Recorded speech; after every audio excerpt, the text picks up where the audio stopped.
비트코인이 다시 7만 달러 선에 안착하자 시장은 또 한 번 초기 투자의 상상을 꺼내들었습니다. 다만 이번 반등은 낙관 심리의 복원이라기보다 숏 포지션 청산이 만든 가격 가속이라는 해석이 먼저 붙습니다. 그리고 그 배경에는 중동 리스크 그리고 에너지 충격이 깔려 있어요.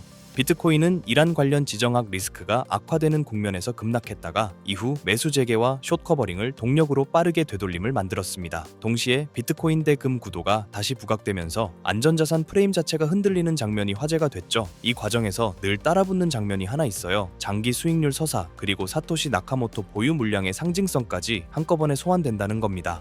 블록체인 매체 비인크립토는요, 2010년 중반 비트코인 가격이 개당 약 0.08달러 수준이었다고 전했습니다. 그때 1000달러를 투자했다면 약 12,500 비트코인을 매수할 수 있다는 계산이죠. 그리고 이를 현재 가격이 68,900달러 수준, 즉 7만 달러 선이라고 놓고 환산하면요, 가치가 약 8억 6,125만 달러 규모가 된다는 서사가 만들어집니다. 여기서 중요한 건 숫자 그 자체보다요, 이 상상이 시장의 욕망을 직접 자극한다는 점이에요.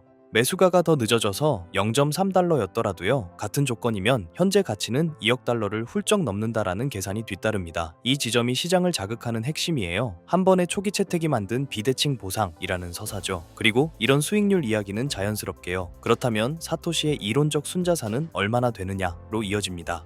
블록체인 연구자들은 사토시가 출시 초기 60만에서 110만 비트코인을 채굴한 것으로 추정해 왔습니다. 이 추정의 근거로 자주 언급되는 것이 연구자 세르지오 데미안 레르너의 파토시 패턴이에요. 초기 블록에서 나타나는 독특한 채굴 신호를 통해 특정 물량을 분리해낸 분석으로 설명되죠. 최근에는 비트코인 제네시스 주소로 약 2.56 비트코인이 전송되면서 관심이 재점화됐습니다. 다만 여기서 꼭 같이 붙는 단서가 있습니다. 제네시스 블록의 원래 보상 50 비트코인은 기술적으로 사용이 불가능한 것으로 알려져 있다는 점이요. 카르다노 창업자 찰스 호스킨스는 과거에요, 해당 코인베이스 거래가 글로벌 거래 데이터베이스에 포함되지 않아 접근이 불가능하다는 취지로 설명한 바 있다는 언급도 나옵니다. 또 연구자들은 사토시가 2만 개가 넘는 초기 채굴 주소를 관리했을 가능성을 제기하고요, 상당수가 50 비트코인을 보유한 채 이동 이력이 없다고 봅니다. 즉 숫자보다 더 무서운 건요, 이 휴면 상태가 시장에 남기는 심리적 공백이에요.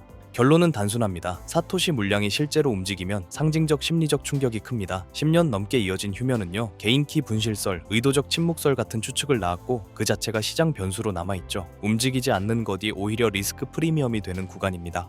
비트코인의 경로가 순탄했던 적은 없습니다. 2010년 이후 여러 차례 70% 이상 급락을 겪었고요. 거래소 붕괴, 규제 리스크, 거시경제 충격이 반복됐습니다. 그런데도 장기 흐름은 기하급수적 상승으로 기록됐죠. 그래서 이 자산은요, 당이 충격을 먹고도 다시 서사를 회수하는 능력 자체가 가격에 반영되는 경우가 많습니다.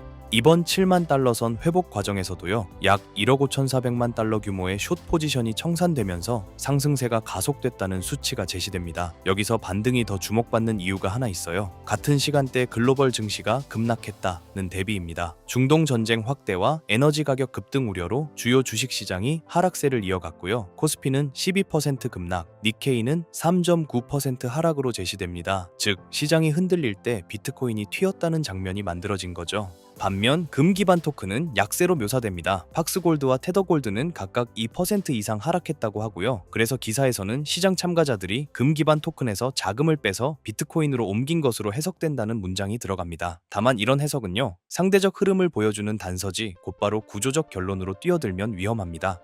시장 변동성의 핵심 배경은 중동 정세 악화로 정리됩니다. 이란이 세계 에너지 수송의 핵심 통로인 호르무즈 해협을 사실상 봉쇄하면서 글로벌 물류와 에너지 공급이 흔들렸다는 설명이 붙고요. 원유와 가스 가격 급등, 에너지 의존도가 높은 국가 증시 급락이 연결됩니다. 여기에 도널드 트럼프 미국 대통령이 미 해군을 투입해 선박을 보호하고 유조선에 연방정부 차원의 위험보험을 제공하겠다고 밝혔다고 서술됩니다. 다만 전쟁이 끝나지 않는 한 에너지 가격 상승 압력은 쉽게 꺼지지 않을 수 있다는 전망도 같이 따라붙죠. 관세전쟁 이후 회복 국면이라는 전제 위에 에너지 급등이 새로운 불안 요인으로 올라오는 구조입니다.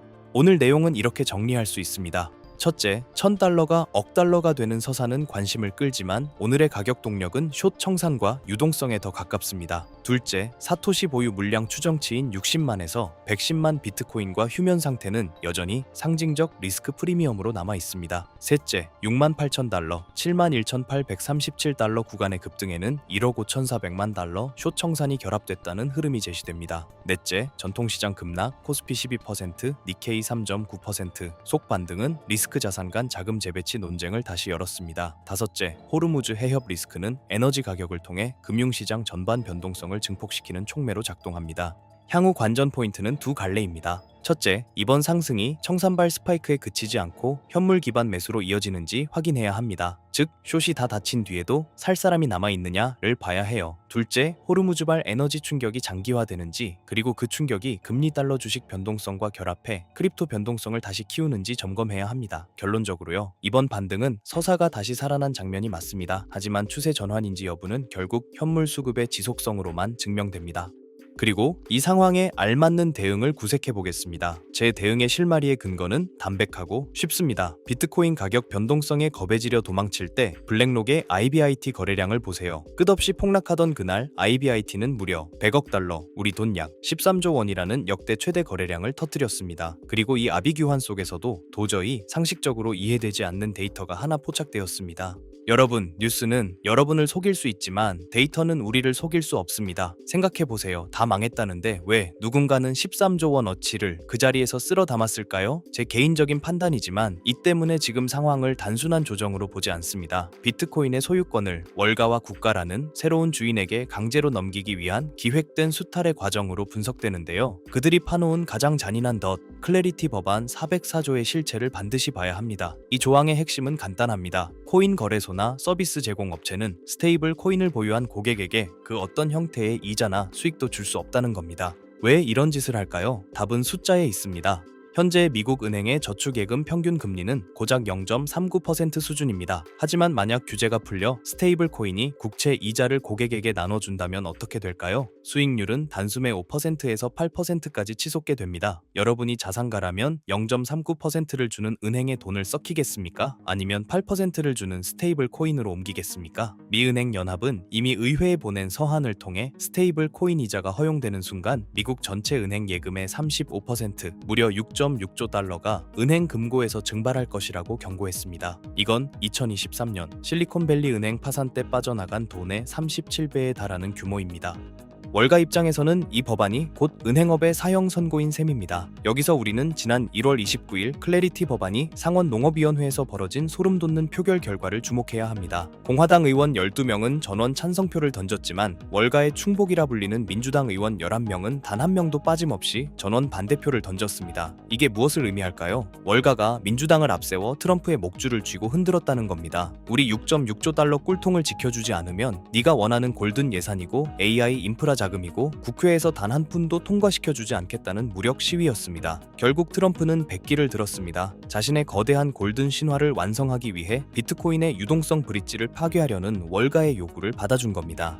자, 여기서 트럼프가 마주한 진짜 공포는 돈, 정확히 말하면 부채의 이자입니다. 현재 미국의 국가 부채는 이미 35조 달러를 넘어섰고 고금리 상태에서 매년 갚아야 할 이자 비용만 국방 예산을 통째로 잡아먹을 수준입니다. 트럼프가 자신의 역사적 유산인 그린란드 골든을 짓고 AI 인프라를 구축하려면 이 부채 이자 지옥에서 빠져나오지 못하면 시작조차 할 수 없습니다. 그래서 트럼프는 금리 인하를 계속해서 요구하는 겁니다. 그래서 나온 인물이 바로 케빈 워시입니다. 월가가 트럼프의 심장부에 심어놓은 그리고 가장 우아한 트로이의 목마일 가능성이 매우 높습니다. 이 인물이 지금의 하락의 트리거로 거론되었는데요. 평소 트럼프라면 경기를 일으키던 JP모건의 제이미 다이먼 회장이 왜 워시의 지명 소식에 기다렸다는 듯 최고의 선택이라며 찬사를 보냈을까요? 자기 식구니까요. 월가는 트럼프의 통제 불가능한 행보를 잠재우고 자신들의 이권을 수호할 말 잘 통하는 관리자가 필요했고 그 적임자가 바로 워시였다는 겁니다. 하지만 진짜 소름 돋는 지점은 워시가 휘두를 역설적 규제라는 칼날에 있습니다. 워시는 트럼프의 요구대로 금리를 1%대까지 공격적으로 인하하며 비위를 맞추는 척 하겠지만 동시에 연준의 거대한 대차대조표를 잔인하게 축소하는 전략을 구사할 것으로 보입니다. 표면적으로는 금리가 낮아지는데 실제 시장의 돈줄은 마르는 기묘한 현상, 즉 유동성 진공 상태를 유도할 가능성이 큽니다. 이 전략의 본질은 명확합니다. 트럼프가 원하는 AI 인프라 같은 생산적 자본으로의 자금 흐름은 장려하되 가상자산과 같은 투기적 유동성은 시스템에서 고갈시켜버리는 것입니다. 결국 이번 인선의 본질은 비트코인의 완전한 자유를 거세하는 데 있습니다. 이제 월가가 규제하고 월가가 검열하며 월가가 수수료를 뜯어가는 제도권 비트코인의 시대가 열린 겁니다. 왜 전세계 큰손들이 개인 지갑을 버리고 블랙록의 IBIT 뒤로 몰려가는지 이제 이해 이해되십니까? 월가가 허락하지 않는 비트코인은 더 이상 자산으로 인정받지 못할 거라는 걸 그들은 이미 눈치챘기 때문입니다. 투자자들이 스테이블 코인에 예치하고 고수익을 받으며 하락장에 대응하던 통로가 차단되자 가상자산 시장 내 가용 유동성은 급격히 얼어붙었습니다. 지지선 역할을 하던 대기 매수세를 증발시킨 것이 이번 폭락의 숨은 원인인 것이죠. 자, 여기까지만 들으시면 아마 비트코인 정말 끝났구나 싶으실 겁니다. 그런데 여러분, 비트코인은 아직 죽지 않았습니다. 아니, 이제야말로 진짜 거물들의 게임이 시작된 겁니다. 한번 생각해보세요. 월가와 트럼프가 저렇게 지저분한 뒷거래까지 해가며 비트코인을 제도권이라는 우리 안에 가두려고 안달이 났는데 이게 가치 없는 쓰레기라면 굳이 왜 그런 짓을 하겠습니까? 지금 블랙록의 IBIT가 역대급 폭락장 속에서 13조 원이라는 미친 물량을 왜 대놓고 쓸어담고 있을까요? 저들은 입으로는 위험을 외치지만 손으로는 여러분이 던진 그 피 같은 물량을 바닥에서 받아먹고 있는 겁니다. 기관이든 개미든 투자의 본질은 결국 딱 하나입니다. 누가 더 싸게 사서 누가 더 비싸게 파느냐, 이 뻔한 원칙 하나가 전부잖아요. 그래서 대체 우리는 언제 사고 언제 팔아야 하는 건가? 오늘 제가 드린 내용은 숲을 보는 이야기였습니다. 하지만 정작 여러분이 실전에서 필요한 건 바로 앞에 놓인 나무를 보는 눈입니다. 지금 내 포지션을 어떻게 가져가야 하는가? 다음 주에 뭘 체크해야 하는가? 이게 진짜 절실한 질문이잖아요. 그래서 단기 관점을 한눈에 볼 수 있는 주입식 지표 디오스를 활용하는 방법을 공유하겠습니다. 미리 말씀드리자면 모든 건 무료로 진행되고요. 왜 지금 단기 관점을 오픈하게 되었는지 설명드리겠습니다. 지금 시장은 엄밀히 말하면 손익비가 극도로 좋은 구간입니다. 딱 세 가지만 짚어드릴게요. 첫째, 가격과 유동성의 괴리입니다. 현재 글로벌 유동성으로 단순 계산해보면 비트코인의 적정 가치는 14만 달러입니다. 하지만 현재 가격은 폭락을 거쳐 무려 5만 달러의 유동성 갭이 발생한 겁니다. 하방 압력은 이미 6조 달러 증발과 함께 터져 나왔지만 상방으로 열린 공간은 그보다 훨씬 넓습니다. 둘째, 공포의 정점과 실물 프리미엄입니다. 서구 시장에서는 패닉셀이 터졌지만 아시아에서는 22달러라는 기록적인 프리미엄을 주고 실물을 사재기했습니다. 역사적으로 선물이나 ITF에서 투매가 나올 때 실물 자산의 프리미엄이 붙는 신호는 늘 구조적 바닥이었습니다. 즉 떨어질 확률보다 올라갈 때의 폭발력이 압도적인 구간이라는 뜻입니다. 마지막 셋째, 2026년의 타임라인입니다. JP모건의 베이시스 트레이드 상품이 가격을 누르는 힘은 이제 1년도 채 남지 않았습니다. 반면 케빈 워시가 설계하는 6.6조 달러 예금 이동이라는 거대한 파도는 이제 막 시작되려 하고 있죠. 지금은 이를 잃을 각오로 10을 가져갈 수 있는 몇 년 만에 찾아온 비대칭적 기회의 구간입니다. 무작정 묻어두고 기다리는 것도 하나의 전략이지만 더 똑똑한 방법으로 디오스를 활용해 시장을 읽어서 탑다운 방식으로 박스권이 형성되면 상단에서 일부 매도하고 하단에서 재매수하는 박스 매매로 이 수익을 극대화하는 겁니다. 영상 하단의 설명란에 적어드린 신청 링크로 들어오시거나 화면에 보이는 번호로 디오스를 적어 문자 남겨주시면 제가 직접 놓치지 않게 꼼꼼히 검토하여 전달드리겠습니다. 직접 보시고 무료로 운영되는 만큼 여러분의 자산을 지키는데 조금이라도 영감을 주었다고 생각이 드시면 구독과 좋아요 꼭 부탁드리겠습니다. 그리고 결국 끝까지 살아남는 자가 모든 것을 가집니다. 저는 그 길에서 여러분의 가장 든든한 조력자가 되겠습니다.